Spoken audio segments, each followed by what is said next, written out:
अस्सलाम वालेकुम guys, welcome back to my new blog. तो कैसे हो आप सब? उम्मीद करते अच्छे होंगे। मैं बहुत अच्छी हूँ।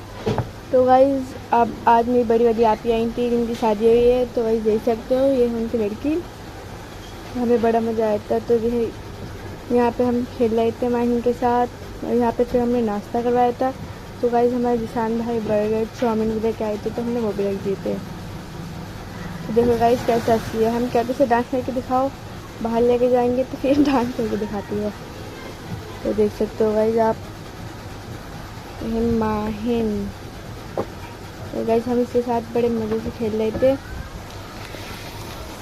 तो फिर गाइज खाना खाने का टाइम हो गया था, तो हमने फिर मम्मी ने खाना बनाया था, बिरयानी और नहारी। तो फिर सबने वो खाई। खा के फिर देखो गाइज कैसे हड्डी चूस रही है। तो गाइज ये बैठी थी अम्मा दादी, हड्डी चूस रही है। हाँ तो गाइस देख सकते हो कैसे हड्डी चूसी है। फिर सन में चले गए थे खाना खा के। थोड़ी देर बाद फिर मेरे भाई रात को गोलगप्पे लेके आया था, हमने वो खाए, बड़ा मज़ा आया था खा के।